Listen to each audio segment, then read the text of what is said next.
Hello, everybody, and welcome to Honor Thy Podcast. My name is Declan McKinney, otherwise known as DCTV Talk. With me, as always, is my co-host Dan McCants, otherwise known as Mule Kick Media. Hey. So, all the shows are now over, including Supergirl. Finally. And we finally got there.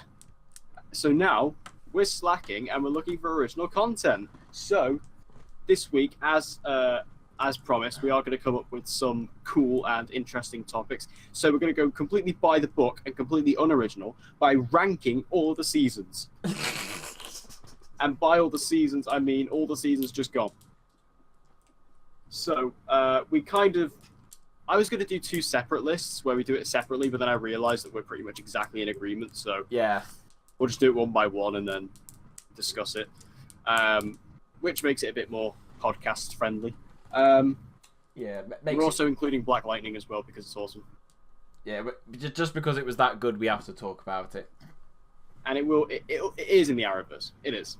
No matter what they say, it is. It's in the multiverse somewhere. But before we get to all of that, we have got the news as always. So to start off, Legends of Tomorrow Season 4 is going to be bringing in some new characters next season. But one of them is going to be returning, which is Courtney Ford, who's been upgraded to a series regular, aka that's Nora Dark. Interesting, because I didn't think that we were going to see her again based off the season 3 finale. But no, I kind of thought her arc was kind of closed off with Damien, because they were kind of so tightly linked, and obviously she was so heavily tied to Malice as well. I kind of thought, yeah. But the only thing that really did with her that maybe could have suggested that she come back was the fact that I think Ray gave her what was it, the death totem? Was it that he gave to her? Or was it like Damien Dark's totem? He gave like something to her before she was taken off by the time Bureau. It was that stone thingamabob. Oh, yeah. It wasn't a totem, it was one of the thingamajiggies. I don't remember its name. It was the thing that gave him his powers, wasn't it? Yeah. It's one of the thingamabobs. You know what we're talking about. It's a part of the statue that gave him his power. You'll remember it. You guys remember what it is. If you love season 4 and you rewatch that, you probably will know what it is, but I don't want to. Yeah, but she is coming back next season, which surprises me. Seeing that she's a series regular, I'm guessing she's a member of the Legends full time, which again is weird that she's a member of the Legends. I just never thought I'd see that. No. But I guess she's not entirely evil, I suppose. Which is why perhaps they're not, which is why she's almost becoming a hero now. Yeah. All I can say is I have a very early prediction about Nora. Very, very early. But I think it's undoubtedly going to happen. And you'll probably agree with this when you hear it. She is going to be the love interest for Ray Palmer. Well, it makes sense because they're married in real life. Yeah, exactly. So yeah, it makes. I think it will be. They've got 100% is going to happen. Like Ray Palmer hasn't had a love interest on the show for a while, ever since Kendra. I guess Hawk Girl. Yeah, season 1. That brilliant character. That amazing love story where it was just top quality. I really hated the Hawks. They were terrible. Both of them, and Vandal Savage for that matter. But yeah, she's easily going to be the love interest for Ray Palmer. I mean, they even hint at it, I think, in season 3. There's that episode where her and Ray were in Berlin, chasing down the young Damien Dark, who had the amazing wig haircut. That was brilliant. I loved Damien last season. So yeah, I think that's very much an obvious thing.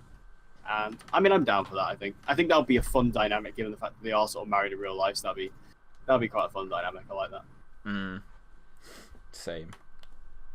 So we also had a couple other characters been announced. So in a series regular position as well, we have another new member joining the Legends. Her name at the moment is Ali. That's the casting description name. And she is apparently a werewolf. So, I mean, this is Legends through and through, which I love. The fact that this is going to be embracing the theme of the season, which is fairy tales, myths, and legends. I'm all down for that. And this character is basically going to be stemming from that. I think what's interesting to look at is this character could be the big bad wolf. Which, if that is the case, then that's brilliant. Just the fact of having the big bad wolf from the Legends. But So a lot of people have brought this up, and I think friend of the show, not really Pagey, he brought this up in his video. But the casting video, because there was a casting footage of this, the actress who they had playing her was actually really good in this casting audition, and a lot of people want her. Like, a lot of people are sort of pining for her to get the role because everyone feels that she's just going to fit into the Legends really well. And I do agree. I've seen the tape, and it's really good. I've not seen it. It's she reminds me quite a bit more of like a vulnerable what's her name? Vulnerable Talat Ashley's character. Like, oh, I'm so sorry. What's her name? Sorry. Yeah, she reminds me a bit more of like a vulnerable, kind of softer version of Zari. So I feel like she'd fit in really well, and I like that. And also the fact she's a werewolf is awesome. Yeah, I think it's just good that they're kind of just full out going on to embrace this new tone that they're having for season 4, because that's one thing Legends always does. Whenever it decides like on a tone or like a setting for the season, they always stick to it. So it's cool that they're already going to be bringing like a character from that kind of setting and making them a series regular, which I think is pretty cool. Oh yeah, I mean they're going for it. Like, this is like Legends always likes to commit to its craziness, and that's what I love about it. That's why the season 3 finale, I think, resonated so well with Bebo, because they just went for it. Like, they didn't even care. It was so unapologetically fun, and it was just right. We've teased Bebo. Everyone's kind of waiting for a payoff. There you go. Bebo is the key to defeating Malice. Like, we were all speculating months beforehand and weeks up to the finale. Oh, what's the key to defeating Malice? Oh, it's probably something to do with Constantine. Constantine's in the finale. It's probably Constantine. No, it's Bebo. And I think that's when Legends is at its best, is when it just embraces how wacky it is. And having a werewolf on the team is just further evidence of that, so I like that. And then finally, in a recurring position, we have Hank Hayward, who is Nate Hayward's father. I don't know how I feel about this one. Yeah, it feels a bit unnecessary for me. It feels a bit out of place. I suppose it's just Nate's story next season because Amaya's gone. And they need to give Nate a story, and seeing as he hasn't really reconciled with his father, I guess that's kind of it. We saw Hank Hayward as a little kid in season 2 in the episode called Moonshot. And we actually see Nate talk to him and say, like, basically be a good father and don't be horrible to me. Which I'm pretty sure would have some ripples in the timeline, but we won't talk about that. I think what's interesting to discuss, though, is will this character have powers or be a hero of any kind? I don't know, because as far as we're aware, he's not, is he? No, because the thing is, Nate's granddad didn't have any metahuman powers. No, he was just a member of the JSA. Yeah, so I personally don't think he will. I think it'll just be a character that's on there to give Nate a story, kind of similar to Moen with Supergirl Season 3. Like how he was basically there to give a story to John. Yeah. I think that having this character, because they kind of did it in Season 3, but with Mick and his dad in that one episode, in the Vietnam episode. And that was quite interesting to see. So I don't know why they're sort of doing this again. Obviously, this is going to be a big push because this is a recurring character. And it'll be cool to see how they interact, and I kind of want to see the actor who they're going to get to play him. But yeah, I'm not too optimistic about this. I'm not too enthused about it. I feel like it is just kind of like a way to give Nate a story next season, given that Amaya is now gone. Yeah. So yeah, especially because Nate's a tricky character. He's a tricky one to balance. Because basically he's just been a love story ever since he joined the show. And even though he's the only metahuman left on the show, on the team, he's the only meta left. Yeah. And he's never really used. So he's a difficult character, but I guess this is their best way of doing it. But I guess we'll have to see how it works. So this next bit of news, Dan was like, please include it. Even though it's completely irrelevant. Well, no. It was just It was just because Grant Gustin said it, and you have a massive gay crush on Grant Gustin. I thought it was nice to include it. One of those things is true. I'll let you decide which is which. But what all Grant Gustin said was, "Oh yeah, okay, Nora Allen, she's trapped in our time." So apparently that's a supposed spoiler as to what happened to Nora But do you guys not agree with me in the fact that isn't that quite obvious? I mean, obviously she's trapped in our time. No, it might have been a mistake, something that happens in the future. I just don't see it. It's not news. It's not news. See, we can't even talk about it because there's nothing to say. There's no news. No. Yeah, we have to inform the people. We have to inform them. Facts. There's nothing to inform them of. Moving on. We're moving on. Right. Not news. So we've actually got another bit of news though, which is a bit of a preview for Comic-Con, which is next month, and we have all these synopsises officially announced for all the shows. So this is like they're not necessarily synopses for the shows, like they're not massively into detail. It's more like setting up what you're going to see at Comic-Con, but they do give some details, some of them, into what we're going to be seeing for the shows. So I'll just sort of read them out one by one and we can kind of just discuss them. And similarly to our ranking, which we're going to do later, I am going to include Black Lightning's here as well. So yeah, start off with Supergirl. So Supergirl is going to be getting a special video presentation and Q&A. This is the same for all of them, so I'll just mention that here. Special video presentation means trailer, and then Q&A is obviously Q&A. So the description reads, Season 3 saw Supergirl stop Rain and the other world killers, threat to humanity and our planet, and in the process, Kara was shocked to find her mother Allura alive and living in a salvaged Argo City that survived the destruction of Krypton.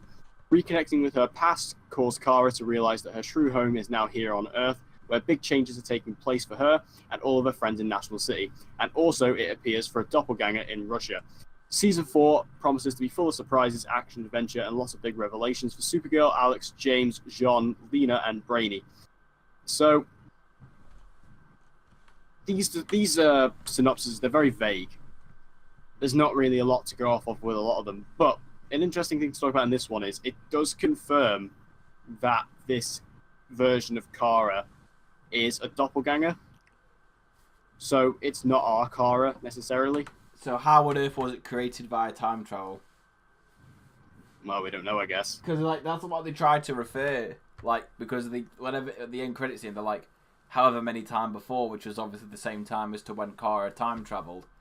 Like, I just find that a bit confusing. I hope they actually bother to explain as to how she was created by time travel, because if they don't, I'll be pretty annoyed.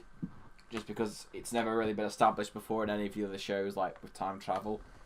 But I'm interested. I'm interested for it. I just hope Melissa improves her acting ability in terms of playing a villain, because she wasn't very convincing as Overgirl.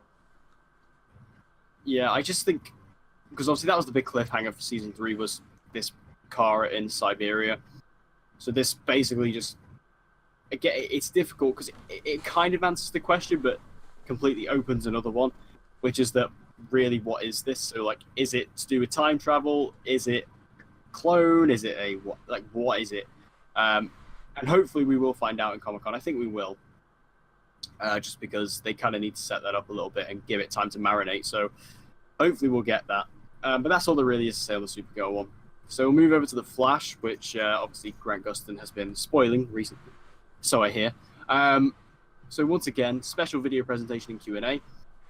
Matching wits with the Thinker, who by season's end had harnessed the powers of all 12 bus metas he created, stretched Team Flash to their limits, but with the help of some new allies, Barry Allen and company were able to put a stop to the Enlightenment and save Central City once again. However, with the arrival of Barry and Iris' speedster daughter, Nora, who arrived from the future admitting to having made a big mistake, things are anything but status quo. Will Parenthood be the challenge that finally slows the Flash down? For answers to this and all of your other Season 5 questions, please join the cast and creators of the CW highest rated series. So that doesn't sound very encouraging, because like, ooh, childhood. Will the child stop for Team Flash? It's just like, I mean, that doesn't say anything, really. It's not the most encouraging of synopsises to have going into Comic-Con. No, I mean, I think it's because we kind of know what to expect next season, really. At least bare bones, we kind of know what to expect. And it's quite interesting to kind of see them just kind of play into that. I mean, this is quite worrying that the same, Parenthood and everything, and that doesn't sound good. Yeah. Doesn't quite sound, it doesn't quite sit right in my stomach with that.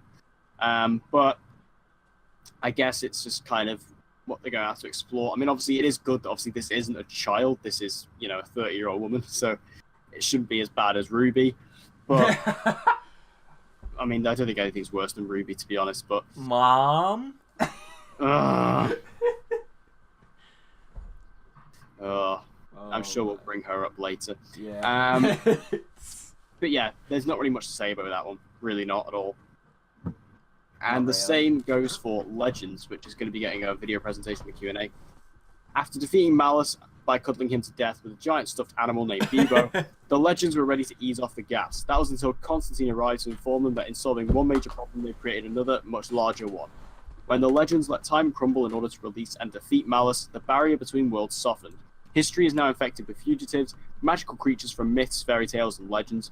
Having been expelled throughout time by people like Constantine, these fugitives are now returning to our world in droves and making a real mess of things. So when all hell breaks loose, who are you going to call? That's right, the Legends. And that really made me cringe, but that is literally what it says. Yeah.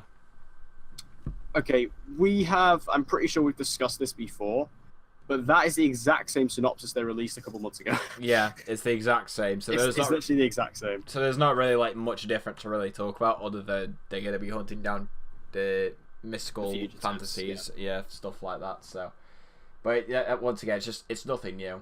So no, it's the one we've got the least new stuff to really talk about. But we'll move on to one where we have got stuff to talk about. Arrow, season 7. So again, special video presentation and Q&A.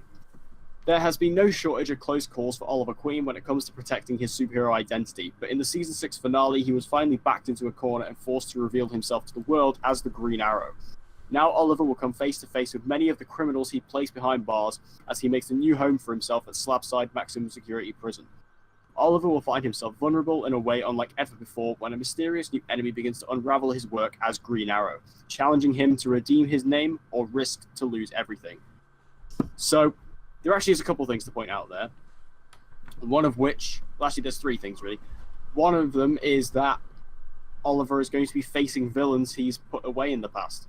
That's pretty cool. That's great. I'm really excited about that. I mean, we've all kind of speculated about that for a while. Yeah.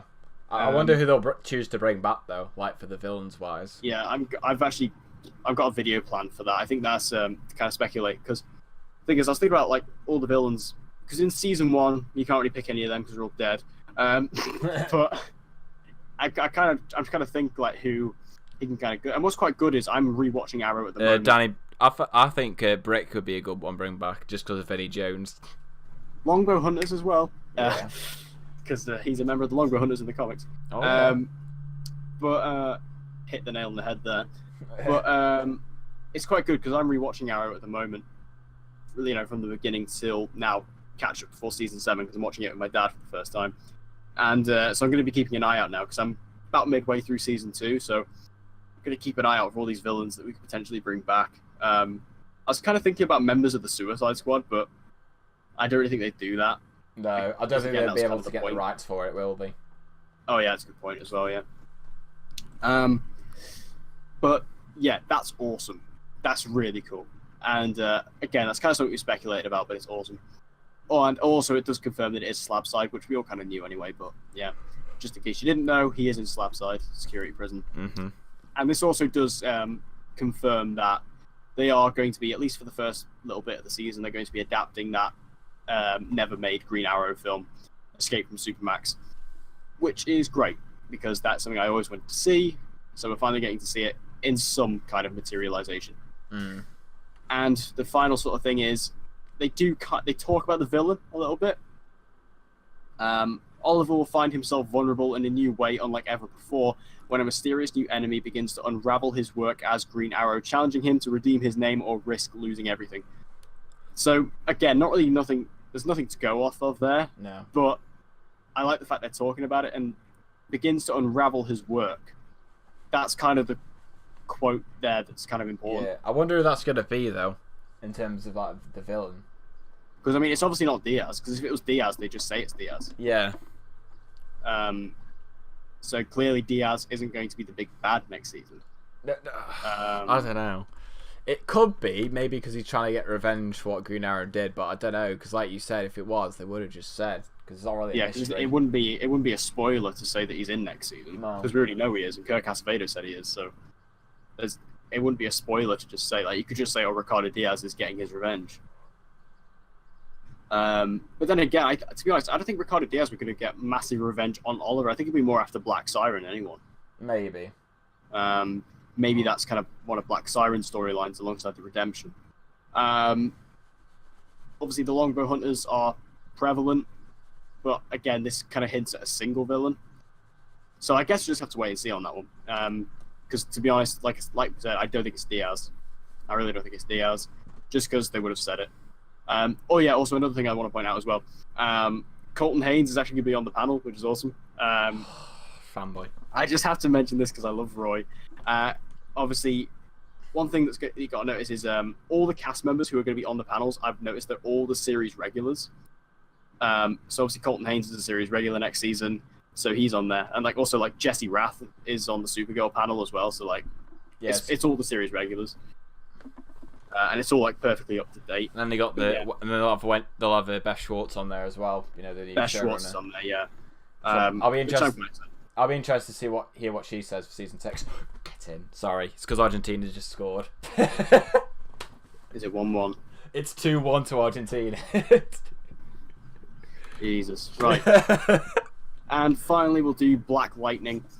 Once again, special video presentation and Q&A. I'm not actually going to read out the Black Lightning one because it literally doesn't say anything. It's literally just a description of season 1. So I've actually read Black Lightnings yet. But fine, I'll read it out for you then. Go on. Jefferson Pierce made his choice. He hung up the suit and his secret identity years ago.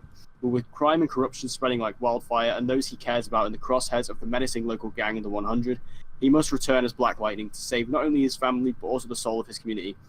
Yeah, that's it. What a There's bad literally synopsis. Nothing to say there. It doesn't even talk about season 2. It literally, because it says from that point on, join series stars and goes through the entire cast for an electrifying look at season 2. That's literally it. Yeah, moving on. Yeah, let's just move on. Nothing to say there. Yeah, just move on. It's not even me having a joke there. There's actually nothing to say. Right. So let's move on to our main topic. So like I said at the start of the video, we're going to be ranking all of the current Arrowverse seasons from the past year. So this is the 2017, 2018 seasons. So that's Supergirl Season 3, Flash Season 4, Legends Season 3, Arrow Season 6, Black Lightning Season 1, and Legends. I said the Legends. So, like I said, we were going to do separate lists, but we could just agree. Yeah. I mean, I did fight down a little bit with the 2 and 1 position, but I compromised. You gave in. He gave in the end. I think the term is compromise. No, you gave in. You gave in. Right, should we start in at number 5? Yes. If you've been watching this podcast for the past few weeks, or if you've been watching either of our channels, you know what's coming here. It's Supergirl Season 3. Yeah. I mean, I guess we kind of celebrated last week that we never had to talk about it again, but look at us bringing it up. Just really disappointing and underwhelming. Yeah, it's weird because if you compared this with the first 9 episodes, if we were to rank them, Supergirl would have probably been in the top half because the first half of the season was quite good, apart from a few episodes I didn't enjoy. But it was just after that first half and Andrew Kreisberg left, no offense, but it just went, something happened because it just went downhill for quality.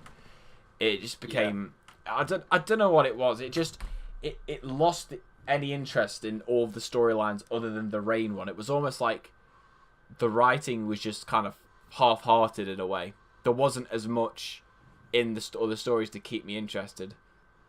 With Lena's, I couldn't really care. With Kara's, I couldn't really care.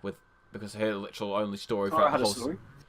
Her only story was lusting after Mon-El, and then it never happened. So that was just a waste of development. It was just... Yeah. It was just... I think it's an interesting point to bring up that at the start of the season you would have ranked it as one of the top 2, because I agree. I remember back in the first 9 episodes, I think this was during the mid-season break, I was thinking Supergirl might be the best one this season. Nah, and at that point, I think arguably it could have been. I think arguably for some people, I would have still said Legends, but Supergirl would have definitely been. While Legends second. was amazing as well, I think, I think an argument could be made. Yeah. I mean, I'd still say Legends personally, but I think an argument could be made at that point in time for Supergirl season 3 being the best, because it really was. I think the first 9 episodes are really solid, and I think it set up a really good foundation for the rest of the season. But like you say, it was around that point when Andrew Kreisberg was fired from the shows, and the show just took a serious dip in quality from that point on. And again, I have to preface this, whatever Andrew Kreisberg did or didn't do, we are not condemning his actions that he did or didn't do. All we're saying is he's clearly a talented writer, and you can't take that away from him. And he was clearly doing a good job with this season. Yeah. And then as soon as it went, because people try and give him shit, obviously, for what he did, and what he did, whether he did it, obviously, is, you can't condone that kind of thing. But what you can't ignore is the fact that he is one of the 3 main people who is responsible for this whole Arrowverse in general. Without him, and he's one of the most integral people. Without him, we wouldn't have the Arrowverse. Yeah. So I still feel like we still have to give him credit for what he did, regardless of any of the horrible things he did, behind the scenes. But it was just clear, just with him gone, that second half of the season, you could tell that clearly he must have had heavy input on it, because you compare it to the other show he was still technically a showrunner for, which was The Flash. After he left, the show didn't really change quality-wise. It was still very inconsistent, whereas without Andrew Kreisberg on Supergirl, you just noticed that quality dip. I remember, especially from the 4 episodes they had before they went on the really long, stupid break, just the quality was nowhere near the first 9 episodes, and that immediately told me that clearly something was wrong, that something in the writing room wasn't right, and just the whole season just became very dull and boring to watch. And I think me and Declan just ended up only watching it at the end just so we could take the mick out of it even more, which is probably the best reason to watch Supergirl, because it's a shame. The thing is, we're trashing on it. It's still the best season of Supergirl, but that's not really saying a lot, because the first 2 seasons are, I'd call them shit. I'd go as far as to say that. I'd say season 1 would fit that description. Season 2, I think, is a bit of a step up. Not great, but it's a bit. It is a step up. It is a step up. Not really. I think it is. No. And then season 3 had the potential to be great, like the first 9 episodes were. But yeah, I think that it's important to realize that this show has drawn so many people away from it.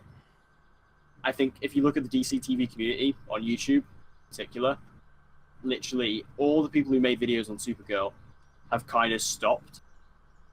And nobody is really talking about it because nobody cares. Because again, that's what this show did. This season just drove everyone away from the show because nobody cares about it anymore. No one's enthused or passionate enough to talk about it, because that's what it did. It just took all the energy out for all the watchers. Because normally when all these episodes come out for any of these shows, I'm there watching it as soon as I possibly can. But for Supergirl, I remember one episode of Supergirl. I don't remember which episode it was. It may have been episode 20, I think it was. Which, granted, was a great episode. But I think it took me 3 days before I actually watched that episode. And I think I only watched it the day before, because it was the day before we were recording this. And I was like, oh yeah, I need to watch that. And I think that's just telling to how kind of boring the season was after the mid-season point. So that's why I have to put it at the bottom. Are you watching the football, or are you paying attention? Oh, sorry, I'm watching the football. Is it dead? I mean, the hype for Supergirl, definitely. That's the best word to describe it with. The what? The hype level for Supergirl in terms of, enjoyment-wise, yeah, it's dead. This season just pretty much confirmed that even if Supergirl has more viewers than Legends and Arrow, it clearly doesn't have enough of a vocal fan base to the extent that people want to make videos for it. Arrow has far less viewers, and yet still there's more people making videos for it, because there's actually something to talk about, and because the overall quality is at least better than what you get on Supergirl. So, I just think this season just did confirm that it's just not a show that you can really just talk about. I find it really difficult to make, or even come up with ideas for Supergirl videos, hence why I've barely made any. And the same with you, because I know you've told me you just struggle with video ideas, because it's just you think of it and it's just can I really be bothered? Because you've got no enthusiasm for it. Yeah, I literally... Because you'll notice if you watch my videos, you'll know that I've only made a couple of videos because there's just nothing to talk about. It's just... It was only really towards the end when we got the cliffhanger and everything where I was like, oh, that's an idea, that's something to talk about. But even with that wasn't like an original idea that I was able to manifest in my head. That was just something that everyone was doing. So it's just like, Supergirl just really needs to step up, I think, next season, really needs to grab everyone's interest and just commit to it and just make sure it grabs that audience attention back. Because it's really lost me, and that's why I've put it at the bottom. Same. Let's just move on. Let's never talk about this again. Right. Number 4. The controversial one.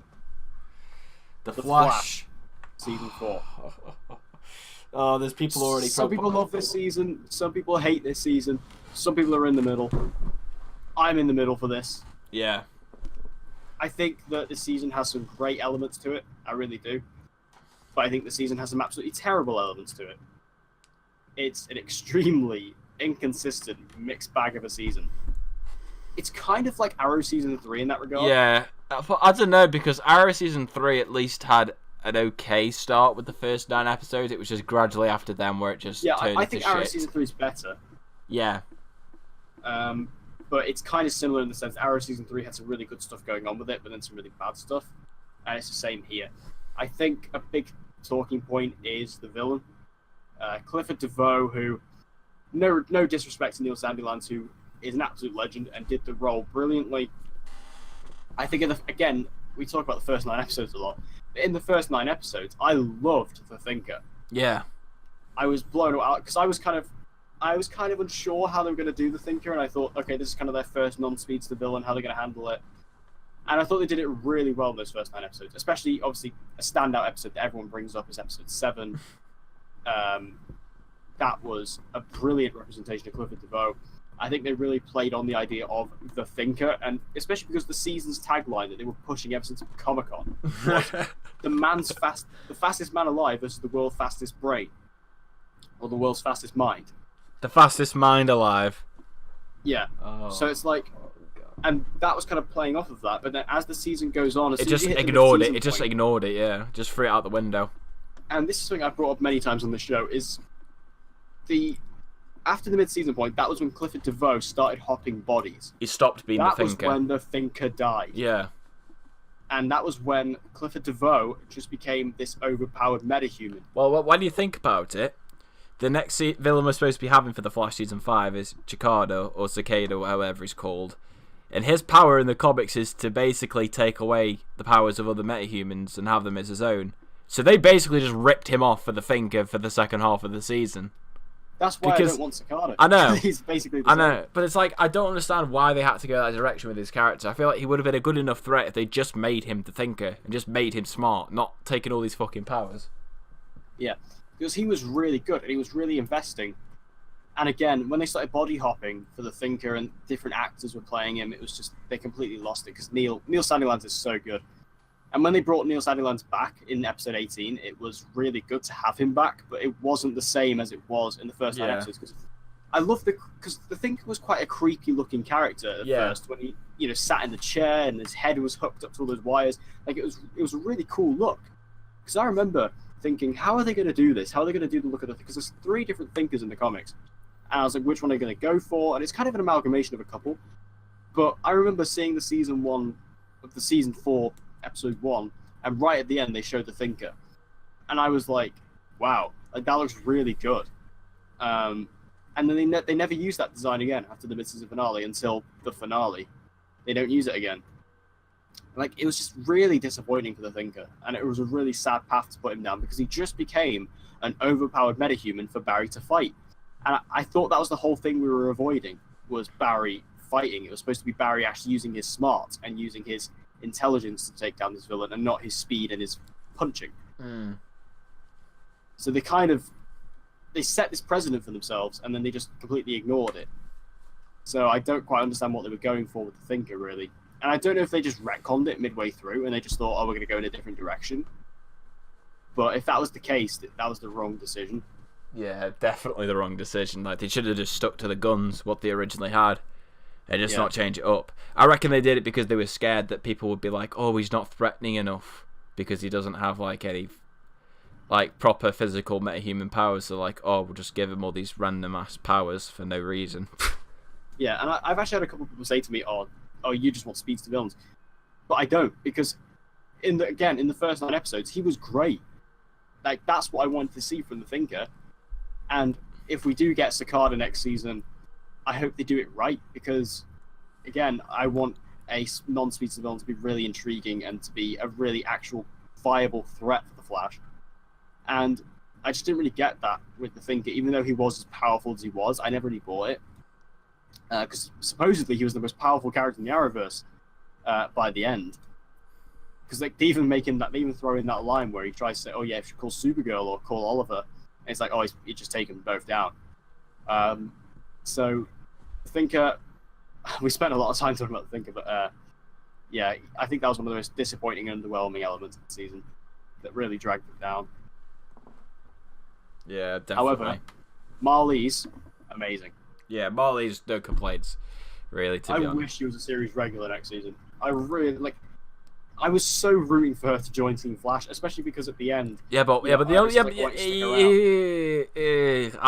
know. I found it a bit poorly written about how quickly she just helped Team Flash, and then they're like, "Oh, we trust her. We want her as part of the team." That felt way too rushed for me. They should have developed that far more, rather than just within the span of like 1 or 2 episodes. Team Flash going from she shot me to, oh, we want you on the team. Like, it felt way too rushed for me. I think it was a bit more developed than that. I think not right. No. No. 3 episodes ago she stabbed. 3 episodes ago she made Arrow stab herself, and now she wants her on the team. But DeVoe had her under the manipulation because he was giving her the Weeper's tears, wasn't he? So her memory was being wiped. Yeah. But every time she started to remember stuff. So when she stabbed Iris, she was none the wiser, basically. I think Marlize was a brilliantly developed character, and I thought she was really well portrayed as well. I think Kim Engelbrecht is amazing, and I really want to see her come back next season. I really hope she does. Even if it's just for an episode, I think she's outstanding. I really do. What about Ralph, though? Ralph is a big sort of talking point. I liked Ralph. I loved Ralph. I think Ralph is a very interesting character, because when he was first announced, I was very happy that they were doing the Elongated Man. I thought that was awesome, especially because I thought they'd probably do Plastic Man before they did Elongated Man, but I guess maybe Plastic Man's a bit too big of a character and they want to keep him for the films, maybe, but so that they could get away with doing the Elongated Man. But I love Hartley Sawyer in this role. Like, he's amazing in this role. I just love the conflict between him and Barry. I love the history. I love the fact that they really are kind of at each other's throats pretty much the entire season. And because Barry was not a great character this season, when Ralph dies, it's kind of this massive thing where Barry's kind of like, it kind of puts him into perspective a little bit. And that was a great little moment. I love everything about Ralph. I really do. And I know a lot of people don't like him. The only thing I didn't like was some of his humor, just because it was, I felt it was just poorly written at times, and also I will admit it was a little bit misogynistic at times. But overall, I did like his character. I just feel like there were just he's supposed to be a misogynist, though. Yeah, but sometimes I felt they went a bit too over the top with some of the dialogue that he was given in terms of how his view was on women. Just at times it felt a bit too like, all right, I get the point. You know, there's kind of the saying of, you only need to say something so many times before we already get the point, and that's really what it was. It just kept on saying it over and over and over again, and it just gets boring because we already know what he thinks, you know, of women. So, you know, obviously that he has this viewpoint of them, but to constantly reiterate it over and over again, it just got boring to me after a while. I mean, I still really liked his character. I just felt like some of the writing at times was not the greatest, but that's not Hartley Sawyer's fault. That's the writer's fault. Also, as someone who has met Hartley Sawyer, I think that I like to preface that because I know it makes Dan very, very jealous. Not really. It really. Not really, because apparently he rushed with the Ahsoka, right? I'm boring a little bit, but I really enjoy Ralph, and I'm glad he's a series regular next season. Because Barry needs a sidekick, and yeah, but he's already got a sidekick. It's called Cisco. Well, I was going to say Wally, but Wally's gone. Cisco. So yeah, I'm happy about that, and I love Ralph personally. What about Iris? I hated her. Now this is where me and you are completely going to conflict, because I didn't hate Iris this season at all. I think Iris actually was a pretty well-developed character. I think she got a pretty good amount of screen time development as the season went on. I see where people are coming from. Nah, you being a noob. Candy's pattern noob. See, this is why I can't have discussions with this man. No, because like, he just shouts this down the mic. No, because like you'll say, oh, she got a good development. No, that first 9 episodes, she was so poorly written. They wrote her to all of a sudden be this team leader when it came out of absolutely nowhere and no development. The only story they gave her was, oh, I'm the leader, I'm in charge, we are the Flash. That's the only story she really had. The only episode where she got a story that came full circle was episode 18 when she went back into journalism. That is it. Alright, she had no story throughout the whole of the season. They just made her this focal point just because they could. Like, there was nothing substantial to her in terms of a story for the whole season. Like, remember back to the days of Season 1, Season 2, with all the journalism, with the stories there, when she had a clear story that was continuing from episode to episode. Here, they didn't have any of that. It was just, oh, let's just shove Iris as the main leader of Team Flash because reasons. And then that was it. She didn't even get that much of a story. Like, I understand, obviously, you like Iris, but just, you can't sit here and tell me that she had a great storyline compared to the ones that she had in Season 1 and Season 2. Like, she's just not the same in terms of the writing. And like once again, as I've said in previous episodes, I think obviously the story doesn't compare to those first couple of seasons when Iris was trying to find out who the Flash was, and that was tied in with Barry's story. Obviously, it's not going to match that, but I think that when you look at Iris as a character this season, especially in comparison to last season, I did not like Iris at all. I thought last season with Iris, yeah, but I shouldn't be comparing it to a plot device. But the problem is, you're making it sound as if I should only compare it to last season, when in actuality, those first 2 seasons they still exist. So I have to compare. Yeah, I know, it to and that's that what I just as well. said. I think that those first 2 seasons, as I said, they don't compare to those first 2 seasons. But I think, you know, when you do look at something like Season 3, because everyone's giving her hate for Season 4, and I don't think that's deserved. I think when you look at Season 3, and again, this has nothing to do with Candice Patton. This is, I think Candice Patton is absolutely the reason she's getting this hate is because once again, for another season, Iris has not been given a proper season-long storyline that feels like it's been suited to tailor a whole season. Like with Season 3, obviously her only story was, I'm going to die. Oh, look at me doing all these hard things because I can't die. That's literally it. In Season 4, what's her main story? That was terrible. I think that was absolutely awful. Yeah, but what's her story in Season 4? What is her story? All she is leader of Team Flash, then all of a sudden brings up the fact that she's not doing journalism anymore, which I didn't even know about beforehand. Granted, yes, in episode, 16 or 17, she did get development in that she obviously realised she needed to go back to journalism, but up until that point, she had not had a proper storyline that A, I felt invested in, or B, felt like was worthy enough to be able to take up a whole season and justify her having as big a role as she did. Like, it's alright to have a character be this big role, but you have to give them a story that is meaty enough to justify why they have such a presence on that show, other than her being Barry's wife. Like, if that was the case, then Lila and Arrow would be in every single episode because she's Diggle's wife, except no, they can't do that. It's just that idea, it's just, if you're going to have a character there for that amount of time, they have to have the story that will back up why they have such a large presence. Like with a character like Ralph, he was so big this season because he got such a big story arc going from this, you know, misogynistic fat douchebag who worked as a private investigator to this superhero who'd learned, you know, how to be a proper person, how to be a more welcoming person, to be a hero. That's his art throughout the whole season, and the way that it kept on slowly turning itself over, that was a big enough storyline because of the amount of development that he got from point A to point B to justify why he had such a big role. With Iris, she had none of that. Well, I'm glad I got you nice and fired up there. That was a plan of mine. Well, yeah, it was just that I don't agree that she's been a good character. I wouldn't say, obviously, she's not as bad as Season 3, but to say that she had a great storyline, which I've seen people say, is just bullshit because she barely had one. I think with Iris, I think it was her independence that was really striked up because because Iris has always been, and this is still prevalent in Season 4 because now they're married and she is his wife, but Iris was always that character who was with Barry and was associated with Barry. Not so much in the earlier seasons, but especially as you move into like back half season 2, season 3. I think that she was always pretty much associated with Barry. Whereas Barry went into the Speed Force, she took up the role of leader of Team Flash. She felt like it was her duty to do so. And while I don't agree, I don't think that was the right thing to do. I don't think that was the right choice. I think given that that is what happened, that is sort of what we have to look at. And I think that given the material that was given, it wasn't always top-notch as it could have been and as it should have been, given the fact that Iris was put into such a primary role this season. I think what was there was substantial enough to actually warrant, especially because Candice Patton did such a good job with it as well. I think that it was able to. I don't know. I really think that Iris is getting a bit too much hate this season. Nah, I disagree.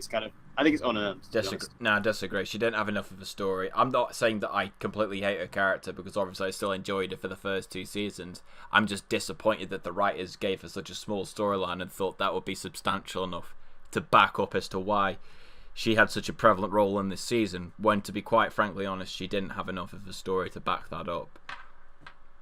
I think they really wanted to push her character as being her own unit, hence why we got the Run Iris Run episode, which granted that episode was terrible, and we did not need to see Iris as a speedster. That was just not something that was necessary at all. Complete waste of time in regards to an episode. Again, I think it's just kind of pushing Iris to be her own character and to kind of separate herself back into the journalism thing for season 5, because that is what separates her and that's what makes her unique and that's what makes her a good part. And I think the season 4, while that wasn't exactly her storyline throughout the entire season, it was kind of a journey to get there. And I feel like that's why I think there's something a lot bigger that people aren't looking at with Iris, and that's why I feel like her hate for this season is a bit unearned. Disagreed. Move on. Disagreed. Move on. That got like really serious and like really into it. That was good though. Disagree. Move on. Your opinion is wrong, so move on. Your opinion is wrong. All right, then people vote in the comments. Was Iris a good or bad character?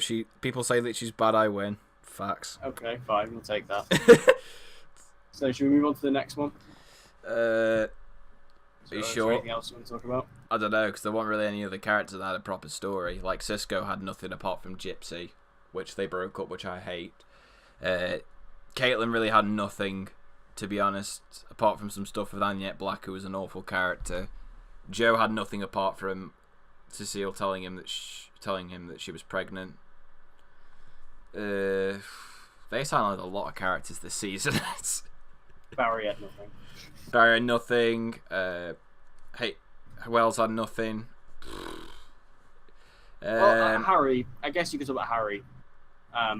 Harry had a pretty interesting story, I think. It's interesting, but I just don't think they... I don't know. It didn't quite pay off, I think, the way they wanted it to. The way that they kept on changing your expectations of what was going to happen to him, and the way that they kept on setting up in interviews, oh, Harry's going down this dark path, and then... I just don't know. I felt like the writers they couldn't decide what they wanted to do with him. You know, it was very strange to me at times, so... I wouldn't say he was the worst character, but I feel like he was probably the most mixed in terms of what the writers wanted to do with him. Like, I'm happy that now his character will most likely have left the show now. He might come back in a future episode, but I'm happy that they've, wrapped up his character, just because I feel like they were just running into corners of what they wanted to do with him. Just like from him, people like, when they're trying to set up, oh, is he the Reverse Flash, or, oh, is he secretly evil, and oh, is he going to become the Thinker, stuff like that. It was just, I don't know, it just came across to me as the writers just trying to randomly find a story for him. Yeah, I think that Harry was a bit of a weird character, and he almost came across as almost being an entirely different character in comparison to what he was in season 2. I think that, Tom Cavanaugh can play anything. He literally can. He can do anything. I feel like taking Harry and putting him down the route of becoming dumb was a strange one, but I guess it tied into the overarching story, so I can't really take that away from it. But I just feel it was a weird story, and I think they should have played on the dark stuff. I think they should have taken Harry down a dark path. And I'm not saying he should have been the Reverse Flash, but I feel like they should have taken him down this dark path where all this dark matter was going into his brain and he was just feeding off of it. And I feel like that could mentally break someone. And I feel like they should have mentally broke Harry, especially given the fact that him and Jesse were kind of going through bad times this season. I feel like it would have been I mean, it would have been dark, but I think it would have been good if they would have actually just completely taken Harry off and made him almost evil. So I feel like that's a bit of a misfire. And again, like many things this season, instead of committing to that darkness, they more played it off for comedy. And that's one of the bigger problems with the season, I think, is the humor. It's just everything was silly and over the top, and it shouldn't have been. Obviously, they wanted to go lighter after last season, which I respect. That's what we all wanted. But they said more season 1 vibes. This wasn't season 1. This was beyond season 1. This was like season 1, but stupid. Yeah, this was like they got to the line and they crossed it. This was like way beyond what they should have done. I think when you look at scenes, obviously like the therapy scenes, we got a few of them this season, and it felt silly because there's a scene where Barry's talking about all the people who have died over the years, and they're just kind of playing it off for comedy. Like they talk about Eddie's death, they talk about Ronnie's death, they talk about another one they talk about, and again they play it off for comedy. There's also another one where Iris kind of like invades a funeral. Oh yeah, that stupid thing. That was your favorite character. It was really odd. So that's why I think the Flash has to go in this position. Is it had ambition, but it didn't quite commit to it, and it kind of shut the bed halfway through. Yeah, definitely. Right, number 3. Arrow season 6. God damn. Decent season. Not too shabby. Are you forgetting? You're forgetting the first half of this season, fam. You need to grow a brain. I think that Arrow season 6 had a lot to live up to after season 5. Because to be fair, season 5, nobody expected season 5 to be good because we were all like, well, season 4 was terrible, so what are we going to do with season 5? But season 5 blew everyone out of the water, and especially with that finale, which, you know, arguably the best Arrow episode ever made, is that finale. And season 6, I mean, the biggest problem with season 6 is episode 1. I think episode 1 is a huge problem with the season because they take that amazing cliffhanger from the season 5 finale and undercut it completely. They completely drop the ball with that entirely, and it sucks because we were all expecting a massive payoff, and we just don't get that at all. They went for the most predictable thing they could have done, which again, even if you looked at the trailers for season 6, you knew Samantha was dead, so that wasn't even really a spoiler or a big reveal. Because why would William be with Oliver if Samantha was alive? And we saw that in the trailer. And then Thea was comatose, which they should have just killed Thea at that point. Yeah. I think, to really commit to it and to really have, like, you know, the effects of Lian Yu explosion, I feel like they should have killed Thea. Because that would have really had, like, an effect on Oliver. I know they said they would have never killed Thea, but come on. It wasn't quite as effective as, you know, the old Quentin death from the end, but obviously we'll get to that. Yeah. Still not recovered. But yeah, what else was about in the season? I think the other big disappointing thing actually is Vigilante. And this may seem insignificant to talk about, but when you look at the build-up and then the climax, what a disappointing reveal. I mean, so underwhelming on so many levels. Not only because in season 5 was Vigilante awesome, and really cool, and really interesting, and a mysterious kind of element of the season. In season 6, they make him a lot more of a prevalent character, at least for the first half, until he is Rip killed. When they reveal who he is, what was that? That was just the classic Mark Guggenheim and Wendy Miracle writing skills there. I mean, I remember when Vigilante was cool back in season 5, but I mean, it's obvious now. The only reason they included him in season 5 was to throw people off the scent of Prometheus, because everyone thought Adrian Chase was Vigilante like he is in the comics, but then obviously Adrian Chase was Prometheus, and that was obviously the only reason he was included in that season. Because as soon as Prometheus, it's the episode that Prometheus is revealed, Vigilante goes away, and you don't see him again. Yeah. Until season 6.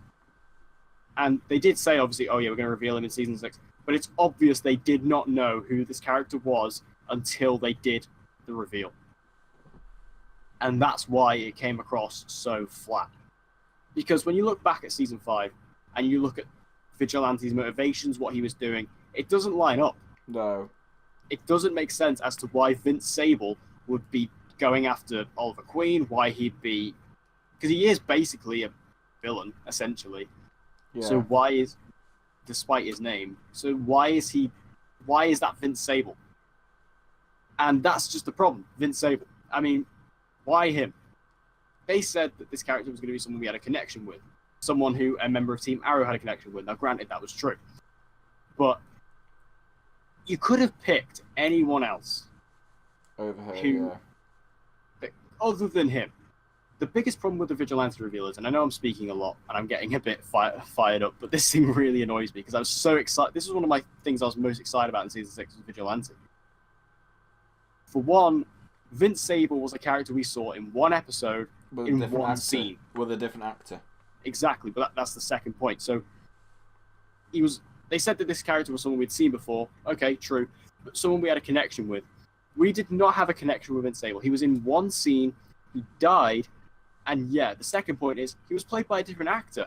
So when they revealed who he was, when Vigilante took his mask off in episode 5, we didn't know who that was, because they recast the actor. You had to wait until the next scene where it flashed back. And what was hilarious was they reshot the scene where Vince died in Season 5 that we saw, the origin of Dinah's powers. But they just CGI'd him in. Die, and they just CGI him impose the new guy's head onto the old one, and it looked laughably bad because they really slimmed his face down. It looked stupid. Yeah, and also, can we just talk about his powers as well? So it turns out he's a meta who has healing abilities because he was shot in the head as the particle accelerator went off. How does that work? I mean, Dinah's I kind of understand. But no, that doesn't work that way. So yeah, Vigilante was the other massive disappointing thing for me. And I think it's just because I was really, really looking forward to it. Yeah, also Caden Lame. Caden Lame was awful. Caden Lane? Yeah, Caden Lame. Who's Caden Lane? Oh! Oh my, he's already forgot about him. I couldn't hear what you said. I thought you said Caden Lane, as in like Lane. Caden Lame. Yes. Caden James. I mean, I guess you could take the reins with this one. I think this one sort of annoys you more than it does me. Well, if you want to know my proper thoughts, you have to go and watch my episode 9 rant review, but this fucking villain. Here's why this villain doesn't work. If they planned throughout the entire time that this villain was going to be a red herring, why on earth did they make him the main villain for the first 13 episodes of this season? Like, he is... Why? Why would you do that? You're giving more development to the red herring than you are the main antagonist, which is Ricardo Diaz. Like, here's the problem with Caden James. He is not a physical threat. Arrow is a show where you need a physical, threatening villain. You know, all the villains, Malcolm Merlyn, Deathstroke, Ra's al Ghul, Damien Dark, Prometheus, they all have a physical threat to them. Caden James doesn't have that. He's a fucking hacker, and hacking is one of the worst parts of Arrow, so to make a main villain around hacking is stupid in of itself. But then you embody all of that in a character who has barely any personality, no proper motivation other than, oh, you killed my son, which is basically, oh, he killed a family member, which is exactly what they did with Prometheus in Season 5. Like, it pisses me off because Michael Emerson is a great actor. If you've seen the guy in Lost or in Saw, he's a great actor. But he's given such bad material to work with in terms of like his character's backstory and the way he has to say the lines. Like, when he walks into a room, you don't feel threatened by him. Like, I remember there was one scene, I think it was in episode 11, where Caden demands the money from Oliver every day for the next however long. He basically ransoms Oliver for money because he just casually walks into his mayor's office. You feel no threat from it. It's just kind of like, oh, he's in there. You don't feel tense. You don't feel as if, oh shit, something's going to go down or something bad's going to happen. When Prometheus walks into there in Season 5, you knew that something would happen. You knew that something would happen that would either A, impact or change Oliver, or B, something that would have repercussions later. Like, and that was just because of Josh Segarra and the fact they gave him such good material. With Michael Emerson as Caden James, they gave him nothing. So whenever he appeared on screen, you didn't care about him. Like, at least with Ricardo Diaz later on in the season, you at least felt some sort of threat when he walked into the room because he was just nuts. But Caden James was just... They messed up with him so bad. Like, I remember fist pumping when Ricardo Diaz killed him in episode 13 because I was just like, finally, we are over this. Like, it's... the problem is he's such a forgettable villain because at the end of the day they tried to give him all this development, and at the end of the day he was just a red herring. No one's going to remember him because he wasn't the main villain, and I just feel like the horror writers just threw him in there just because old Michael Emerson's attached. Let's just throw him in because he's a big actor. Fucking awful villain. I think we do have to give Michael Emerson, well, not Michael Emerson, but I think we need to give Caden James a little bit of credit because he did lead to Ricardo Diaz. Yeah. Now, obviously, they should have just done Diaz from the start, like they said they were going to. Yep. And they lied. I'm pretty sure they said at Comic-Con that the main villain was going to be Richard Dragon. Yeah, they did. Diaz. They did. So why didn't you do that then? Because, like, obviously, Kirk Acevedo, who is an incredible guy in real life, we have both met him. Yeah, awesome guy. Awesome. He's brilliant. He was so good in this role. He was having so much fun chewing up all the scenery, just absolutely relishing in this villainous role. And this guy was mental. Like, this guy was, especially when you get to like the last couple of episodes, this guy is off his case. Like, just killing people left, right, and center, doing puns while he's at it. Like, it's almost like Mr. Freeze level. But it's not bad like that. It's actually it works. And the thing is, Kirk Acevedo, who obviously, like I said, was so good in this role, he was pulling off lines that only he was able to pull off. Like the one I always bring up is in episode 21, where he goes in the car and he says, "Smile, baby, it's your lucky day." Only he could pull that off. That's a really dumb line. It doesn't work on paper, but it works on screen because of him. It works because of him. And again, he was like you say, Arrow needs a physical threat, and he was a physical threat. Now, while that wasn't developed enough as much as I'd liked it to be, I hope we get that a bit more in season 6, or season 7, sorry. I think that the fight between Oliver and Diaz in episode 20, and also in episode 23, are excellent fights. Oh, the one in 23 with the backing music, I'm sorry, that is glorious. Yeah.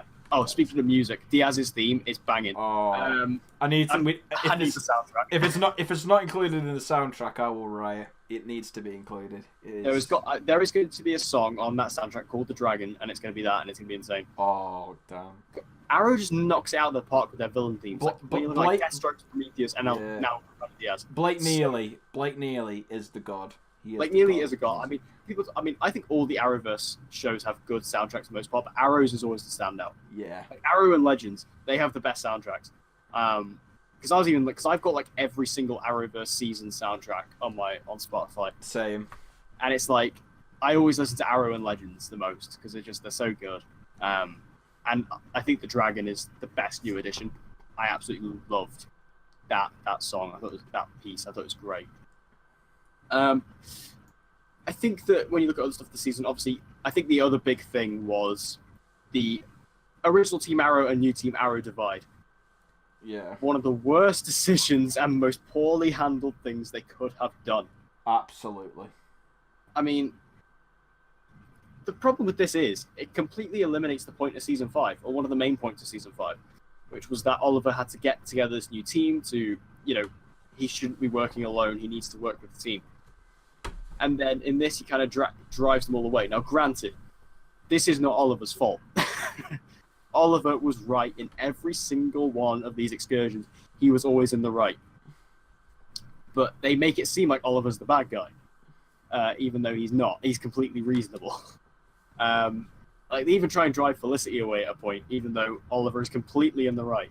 And they even drive away Diggle at a point, which is just not viable. And given the fact that Diggle has always been by his side from day one, it's like episode 17 is almost a joke when Diggle is just arguing with Oliver. God.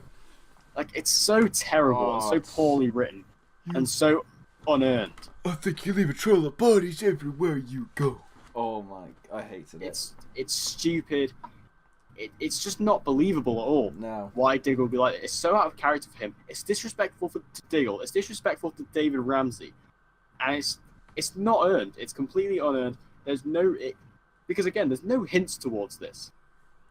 I mean, yes, we know that Diggle really liked being the Green Arrow and he wanted the mantle back. But at the end of the day, I just think that Diggle, for the type of character he is, he would not get upset or angry about a costume, especially when Diggle never wanted a costume.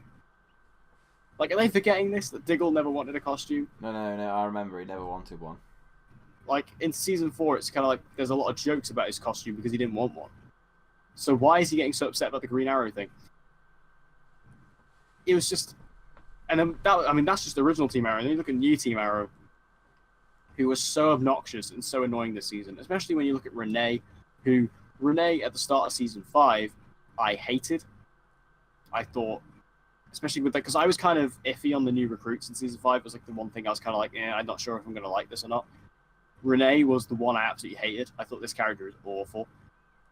But I guess you're supposed to hate him. And then as the season went on, he got better. And by the end of the season, I liked him. And that was a good arc for him. He went on a good arc. And for the first half of season 6, I really liked Renee. I thought, this is good. I liked all of New Team Arrow. I thought, this is good. But Renee was kind of the first one to go. And he was so obnoxious. I mean, yes, he's provided a lot of jokes for us. Obviously, this doesn't change anything. Hoss is a classic line that will never be forgotten. I can't wait for the Blu-ray for that, just so I can see that in HD. But Renee, I will say though about Renee, they did bring it back around in the end. Yeah, they did sort of redeem him. Yeah, I think episode 21, they did a really good job with Renee. And then also riding that out to the end of the season. They did kind of redeem him. Curtis was a weird one. Curtis was kind of in the middle of the entire thing. He was kind of topsy-turvy on where he was going to go. Which, I guess that kind of fits his character because he was friends with Felicity, but like good friends with Felicity. But Curtis was always the weird one because he never really had a reason. He just kind of went with them. Because they needed the split, so he went. And then he hacks Diggle's arm. Which... Because I thought, Curtis is the redeemable one. Yeah. But then that knocked him off. Because I was like, you just don't do that. And then there was Dinah. Justice for Vince. Oh dear. Dinah, who I thought was a brilliant character in season 5. I loved her. Again, she didn't have much of a story though. Jesus. What do you mean, Jesus? She didn't have much of a story. Moving on. Oh my I think that, God, this man doesn't want to accept flaws. I love Dinah, and I think that, and again, I love Juliana Harkavy as well. Again, met her. And I met the better Black Canary, Katie Cassidy. Ooh. That's an argument for another day. I think that she was completely underserved. Completely. She was just dragging her into the Vince Vigilante storyline. It's hard to even speak about it because I just don't even know what to say other than the fact that it was poorly handled and terribly written, and they almost completely destroyed Dinah's character in a few episodes. Like, she was unbearable. Not only was she obnoxious and just completely wrong at all times, but she was just one of those characters that every time it cuts to her, you're like, for God's sake, like, what's she going to do now? Especially when she was, like, hunting after Black Siren, it's just like, fucking hell.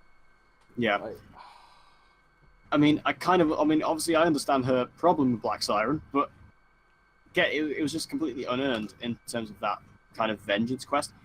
And it was so childish because there's even, like, scenes where, because obviously she's like a high up in the SCPD. Oliver was the mayor at the point, and there's a scene where Oliver goes into the SCPD and Dinah's there, and like, I'm pretty sure Dinah just says something like on the lines of, "Oh, don't talk to me, I don't like you." Yeah. Like that. It's very similar to that, and Oliver's kind of like, really, and that was kind of all our thoughts at the time. It's like, come on, you're not a mature adult enough to really just, because you do need to work together at this point. Because isn't she like? I'm pretty sure she's like the head captain or something, isn't she? Yeah. So like, why you? See, you need to work with the mayor, like regardless of if it's Oliver or not. You need to work with this. And they try to redeem her in the finale, but I don't think they've done it quite yet. We'll have to see it in season 7. But Dinah, they almost completely destroyed her character in the space of a season, which is ridiculous. Well, they did for me. There's no redeeming her character. I still am holding that hope because I like Dinah, but I just think that, especially because I really liked her in season 5, I think that seeing her kind of go down this path was really sad. And that was one of the big problems with the season was the split. And episode 14, the bloody Civil War, what a joke. Oh my god, what a bad episode. I mean, that episode was just... I mean, yeah, it was kind of cool to see them fight each other, but then at the end of the day, it was just, again, it felt completely unearned because all these characters had ridiculous motivations for doing so. And Renee tried to kill Oliver with an axe. So, again, stupid. But there was a good storyline, though. Black Siren and Quentin, that was the best storyline. Like, Paul Blackthorne is a god. He is the best. I think that this storyline, Quentin Black Siren, was very good. It was always well written, well performed, especially by Paul Blackthorne. He was a real standout for me. Yeah. And it might just be because he really nailed it home at the end with the finale, but even throughout the season, I just think because they gave him a really good story, which he hasn't had for a while. Yeah. And I really enjoyed that, just having Quentin back and being relevant and having his own story. Because Paul Blackthorne, he's a really nice screen presence, and he's really calming, and he's just like, when you go into a scene with him, you know it's just going to be like a nice scene. Something that's just going to be nice and easy and sort of laid back to watch. So it was nice to have a story with Quentin where he kind of shows up every episode and has a couple of scenes. Because, I mean, I kind of like what they were kind of doing with him in season 5 with Renee, but it didn't quite work because Renee was so much worse than Quentin was. Yeah. But with this, having him level with Katie Cassidy again, even though obviously Katie Cassidy was playing Earth 2 Laurel, it was great. But obviously, I'll let you sort of take this one because I know that obviously you're a Laurel super fan. I'm not a Laurel super fan, okay? I just don't agree with all the hate that she gets. Difference. No, I really liked the story. I really enjoyed it because it was the only storyline that lasted the whole season that I thought was well written throughout the entire way through for me. Well, mostly. But I really enjoyed it just because it was so cool to see Paul Blackthorne and Katie Cassidy have to play off each other in such a different way compared to what we're used to, having them do. Where obviously they're kind of like father-daughter, but this season they kind of started off as strangers and had to work up to that point. I really enjoyed that. And I liked just the arc that they took both of them on, with Quentin going from, trying his best to, accept Laurel as his daughter to the point where he does, and then trying to convince everybody else that there is still a part of the old Laurel inside this Earth 2 version. And, with Black Siren's story of, going from a criminal to at least some way redeeming herself. And I'm just really excited to see the aftermath, because obviously at the end with Quentin dying, which I'm not going to lie, I teared up a bit during, because, I love Paul Blackthorne. I'm not afraid to admit I cried my eyes out. Yeah, I think most people would have done, just because it's a character who's been there since the beginning, and just to see that the progression they've had in his relationships over the course of the show, especially with Oliver, just makes you realise how far he's come as a character. It was really nice to see, and I'm definitely excited to see what the implications of that are. Especially on Black Siren, since I think probably a big pot story for season 7 is going to be her hunting down Diaz. I think that'll definitely be a storyline for her, and also maybe for Oliver as well. Kind of having to, live with that responsibility. Quentin dying. So I'm just interested by it, but I love that story, and both the actors were amazing in it. Yeah, I mean, I'm really sad that Quentin's gone. I'm so sad that Quentin's gone. Especially, like I said earlier, I'm rewatching Arrow and just seeing Quentin now.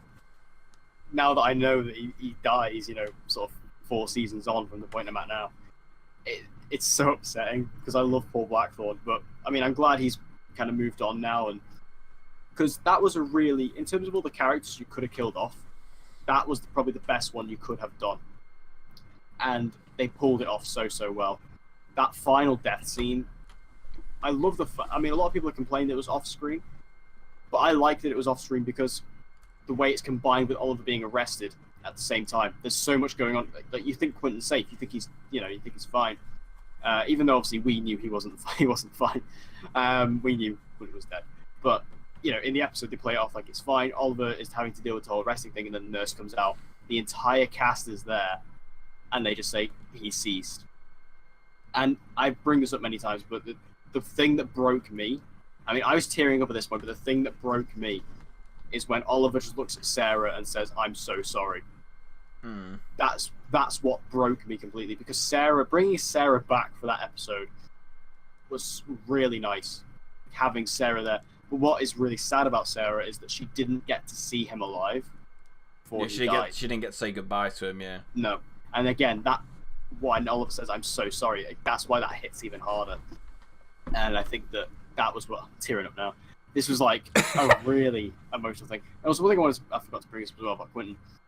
I love the fact that Quentin, obviously, he's not used to this multiverse stuff at all.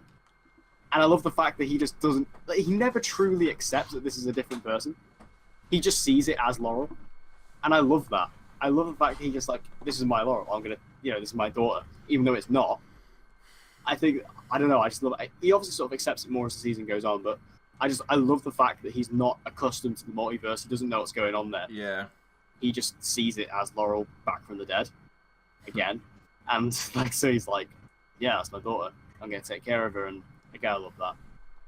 That was probably my favourite storyline of the season. Yeah, definitely. It was definitely the best one that lasted the whole season, definitely.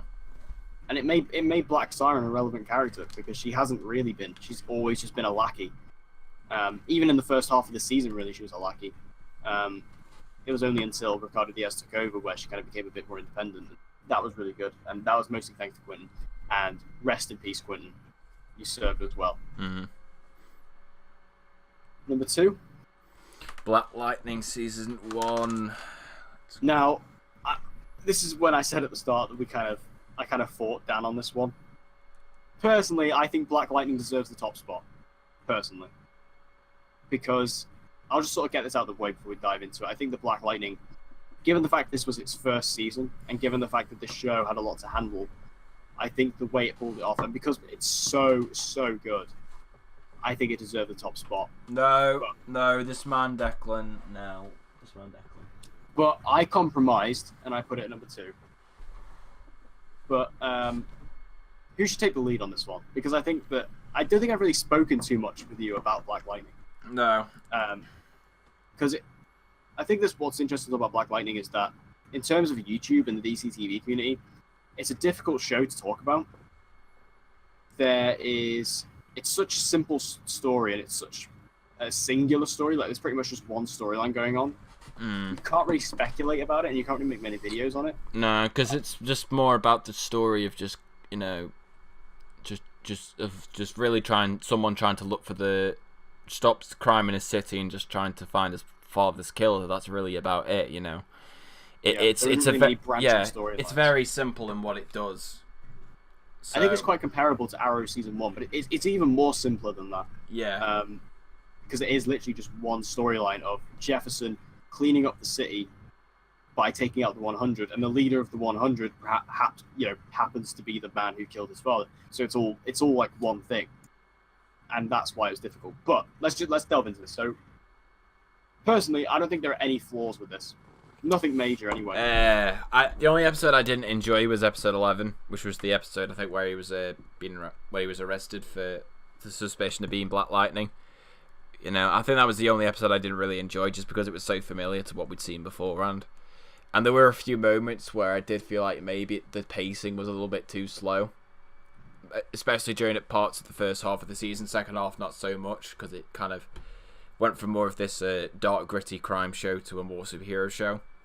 But I'd say for the most part I did enjoy it, but I definitely would agree that there were some flaws in the season. I don't think it's perfect. I know you have a different opinion to it, but I can see some of the flaws that are in the show. But for the most part, I did really enjoy it. I think it was just the only issue I took with it was that even though, yes, it was good, it wasn't as memorable as the number 1 spot.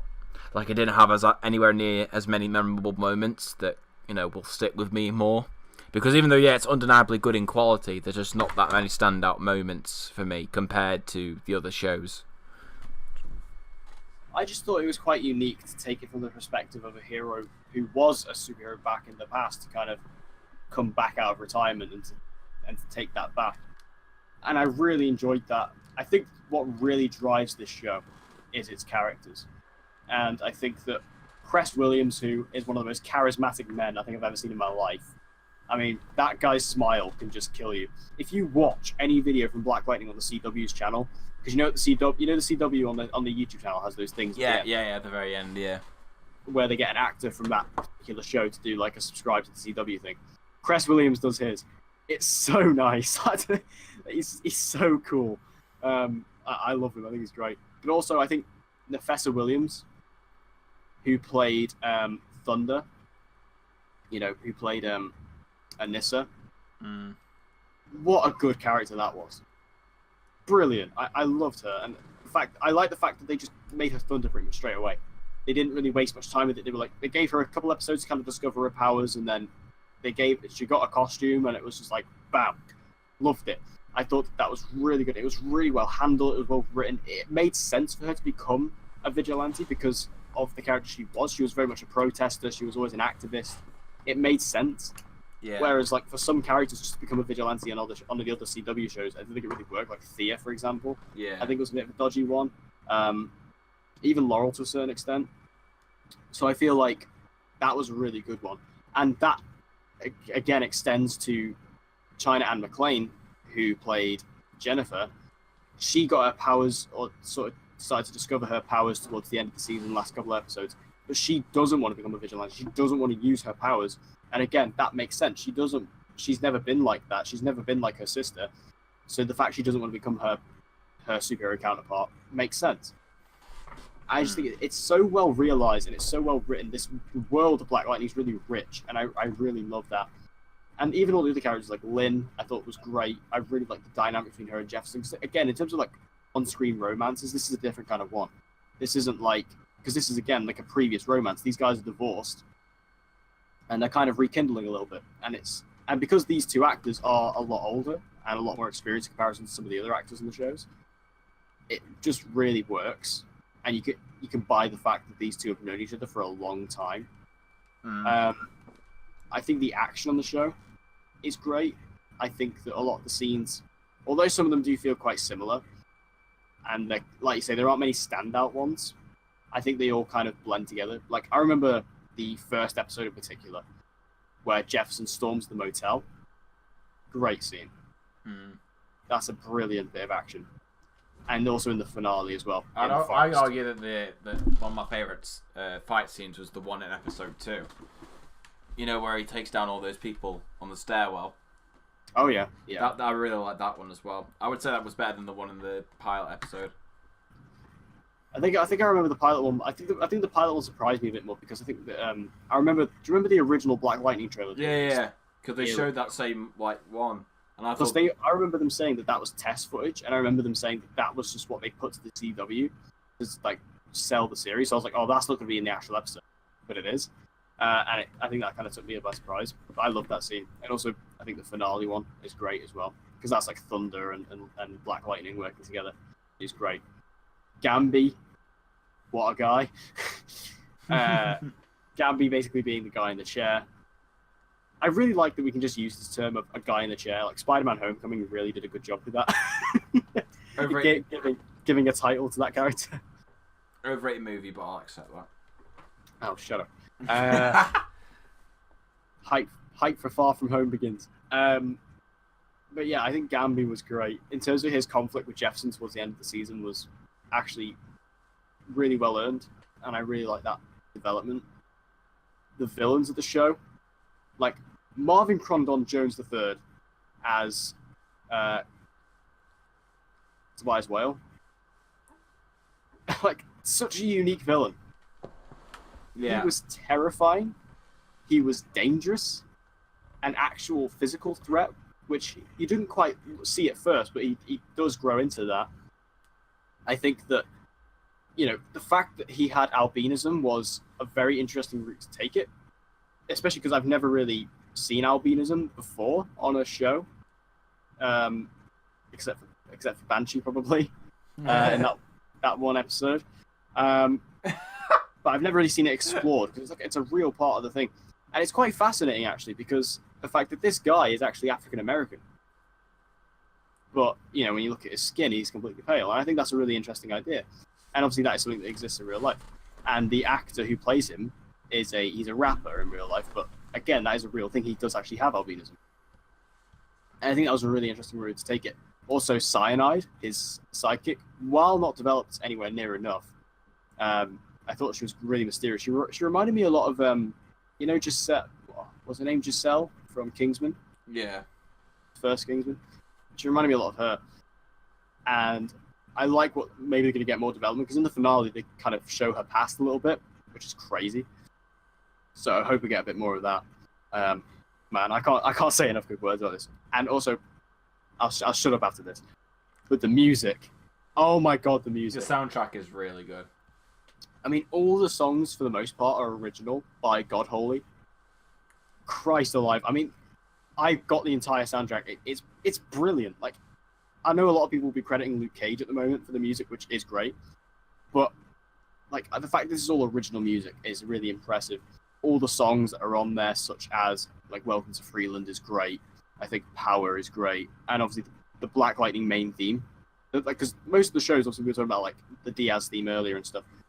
All the Arrowverse shows have their main theme, but the main theme for Black Lightning is actually a song, and I think that's really insane. And also another song I really want to point out is the one they play in the finale fight scene, which isn't an original song for the show, but it's called Timmy Turner, and it's absolutely brilliant.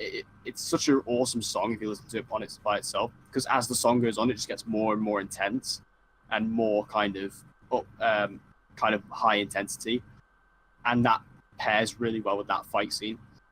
And it just, when you watch that scene and with that song playing, it matches it so well. It really hammers it home. But for me, that's kind of everything.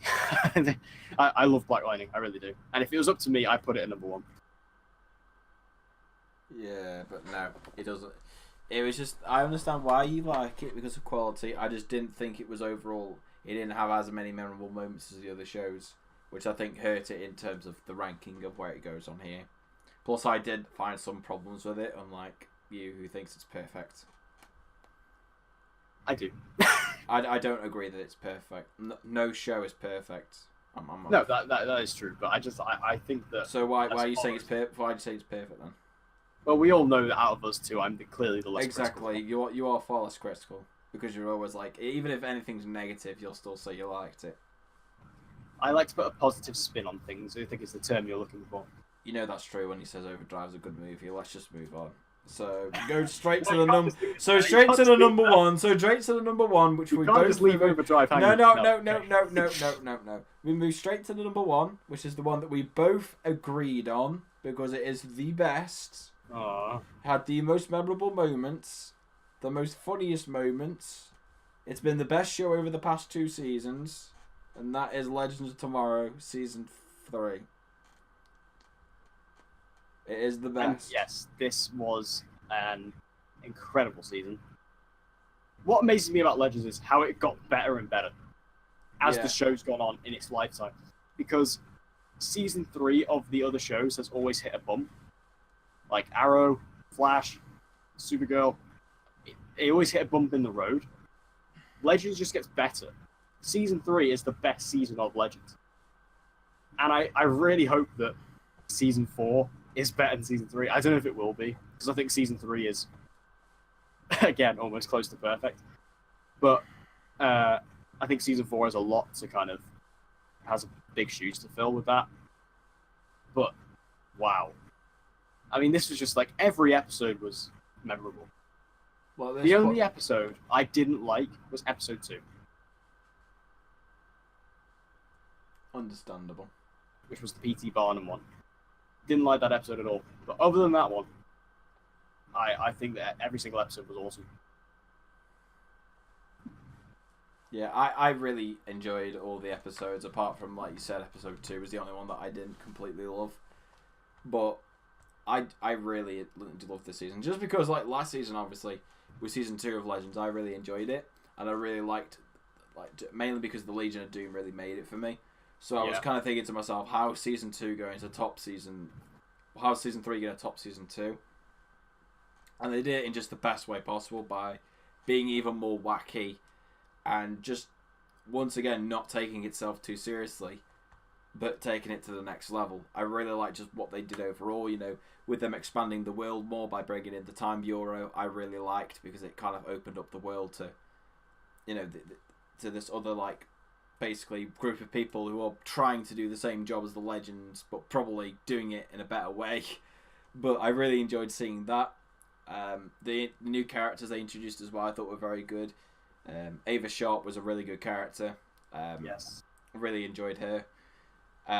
Obviously Nora, she wasn't a new character because we'd seen her before in Arrow Season 4, but this time she was played by a different actress. They portrayed an older version of her, and I really enjoyed that. I really enjoyed them bring this older version of Nora to the show, and I think it worked far better than Arrow Season 4, because I'm pretty sure the girl who played her then had literally no lines. So it was nice to see that, at least. Malice, I thought, was a cool villain. Quite cool in his concept and how he was like this really ancient mythical beast, and the way that they took him down the finale was obviously pretty cool. And then, of course, we have the best new character, the one character that was the key to defeating Malice. That was, of course, Bebo, the best character. God of War himself. The God of War himself. It's not Kratos. Boy. It's not Boy. It's Bebo, the best. I actually really, really liked Bebo. He was. I'm so surprised by Bebo, because I actually thought it was just gonna be like a one episode joke thing, but then it became such a meme that it just kept coming back. Well, it never, even in the other shows, it showed up. Like, wasn't it in Flash? Yeah. Bebo showed up. Like, it just shows up everywhere. I really hope that in Arrow Season 7, like in Slabside, there's like a Bebo somewhere. Yeah. I need more Bebo in my life. Yeah, I love it. And also, Funko, if you're listening, make a Funko Pop Bebo, please. A giant one. I'll buy that. Yeah. Oh, we also had I've almost forgotten another new character. We had Zari. Yeah, Zari was a pretty good addition. Yeah, I quite liked Zari. I thought she was pretty cool. Very different to what I thought they were going to do. I thought they were going to go a lot more closer to the comics. Obviously, they had to change the name, obviously. But besides that, I thought they were going to stick pretty much to the comics, but they didn't. This character was completely different. Yeah. I mean, to be fair, her name is entirely different. She is an entirely different character. She's practically an original character on the show, in fact. But I like that. I like the fact that I like where she came from. I like the fact that obviously she brought in the idea and the kind of piece of canon, which is that was it 2022 there is the metahuman law, anti-metahuman law, that all metahumans are banned and illegal. So that's really cool because they've set that up now. So yeah, I think Zari was a really awesome addition. I thought she fit in really well with the Legends. She had that great, I think it was episode 11 or episode 10. No, it was episode 11. It was. Where she had that kind of Groundhog Day, Edge of Tomorrow thing. That was cool. I like her dynamic with Maya. Also, her dynamic with Mick was really fun. And I like the fact that she was a totem bearer. She had the air totem. So it tied her into the overarching story, which I liked a lot. I like Zari. Yeah, and then of course we had Wally, who joined halfway through. We all love the Wally. unsung hero of the Arrowverse. We all love Wally. We all love him. You can't not love him. You've really made that back off. I think that Wally really brought a lot to the show. I think that Wally, obviously completely being underserved on The Flash for years, finally stepping onto the Wave Rider, becoming a full-fledged hero in his own right, fitting in so well with the Legends. He already knew Nate, so that he already had that connection. He was just so much fun, and he was just so cool. I mean, yeah, he was a bit overpowered because he was a speedster, and they benched him a couple times, but if we didn't have Wally on the show, we would have never have got Rip Hunter and Wally West doing Careless Whisper on stage. Oh, beautiful. And it's amazing saying that because none of the other DC TV shows would ever be able to pull that off. Of them doing a George Michael tribute. Only Legends. But that is one of the best scenes in the entire season. Probably one of the best scenes of the Arrowverse this season. It's probably one of the best scenes in the Arrowverse, period. It's wonderful. Just having, because they give Rip that like speedster alcohol that gets you like super hammered for a standard human, and he's completely off his head. Brilliant. Yeah, Wally was great. I'm so sad he's not back next season. I'm so sad. Yeah, I think everyone is, just because he fits so well into that team. and they set up that he was going to be in the next season. So it just makes me a bit sad that he won't be coming back. Like in the season 4 finale, The Flash, he kind of hints that he's going back, but then I get he's not. So I hope they address. I just hope they address it in season 4 of Legends. Yeah, I think Malice was an interesting villain, because I think that there was obviously all the speculation of who Malice was, and even from the beginning, I was kind of like, this isn't going to be anyone, is it? This is going to be a massive troll, and it wasn't. It was just a massive demon. Granted, the CGI looks incredible for the show. I think that it looked absolutely brilliant, and I loved what it did with Malice, actually making him out. And obviously, the Bebo fight, legendary. Another villain who I really loved this season was Damien Dark. I think that Damien really came into his own this season, and I think obviously after Arrow season 4, where he just did not fit in at all, Legend season 2 was a lot better with the Legion of Doom, but seeing him here, he was so funny. Like, not only was Neil McDonough really the best he's ever been, but I think that just seeing him have this story with Nora, having that tied in with Malice, really added a lot of humanity to Damien Dark, and I think that his humor was just on point. Like when he's in the dating app developer site and he's just like swiping the guy up and down, absolutely hilarious. And as I mentioned earlier on, the episode where you get to see a young Damien Dark with the Javier Bardem No Country for Old Men wig is absolutely hysterical. And that episode is just so much fun. I think Damien was such a good addition, and yeah, I think his death really paid off. I really do. Yeah, because I really enjoyed what they did with him. I don't think it completely redeems him in Arrow season 4, but they did a good job because he definitely fit into this show and this season in particular far better than he did in any of the other appearances that he had. Like, he was just really, really good. I really enjoyed him. Yeah. And then I think in terms of other stuff, like you said, Ava Sharp was a good character as well. I really enjoyed what they did with Ava. I think that she was, her origin was pretty crazy. And then giving a very good romance between her and Sarah, very well written, very well realized. I enjoyed that. I think Ava Lance is one of the better relationships in the Arrowverse at the moment. Yeah, definitely. Probably been upgraded a lot more ever since Cisco and Gypsy broke up. Fuck you, writers. So yeah, I think that Legends season 3 was just an overload fun and just ridiculousness, and it just embraces everything weird about it. And that's what Legends needs to do. That's all Legends needs to do. It for season 4. Just take your concept and embrace it. And given what we know about season 4, I think they're doing that. And I think that that's all it needs to do. Is there anything else in season 3 that you really want to talk about? I think Rip Hunter's death really surprised me, actually. Because Rip's actually one of my favorite characters in the Arrowverse entirely. I love Rip Hunter. I just think he's a badass. And I love Arthur Darvill in the role. And I know you're going to say, oh, you should watch Doctor Who. You should watch Doctor Who. All I'm saying is I like him as Rip Hunter. And I think that his death actually really surprised me. I didn't think he would ever sort of sacrifice himself for the Legends. But he did, and that really surprised me. I think his death actually worked. I thought it might have been a bit more emotional, but I guess not. Well, it kind of was, because he was at peace with himself because he could be reunited with his family. Yeah, I mean, that was a really nice sort of touching sentiment. I'm really sad that he's gone. This man just expected a Quentin Lance death 2.0. I was expecting to cry my eyes out. You should watch Doctor Who, though. That's a fact. You should watch Doctor Who. I'm just sad he's gone. Do it for Arthur. Watch Doctor Who. Do it for Arthur. No. What? Oh my God! This man is casual. I'm sorry. I just hate the show. How do you hate the show? You've never seen an episode of it. I've seen the part in the most recent season where Jodie Whittaker comes into it. Exactly. You only saw 1 minute. And I didn't like it, so... 1 minute. 1 minute! And that was of a regeneration scene. That doesn't excuse you for watching any of the other Doctors. Shut up. This is an Arrowverse podcast. Keep it on topic, please. I don't care. This is about Arthur Darvill, who was on Legends. Therefore, it's a topic. I do have a major complaint about Legends this season, though. What? And it's more of a complaint with the show overall. Why isn't Ragman on the team?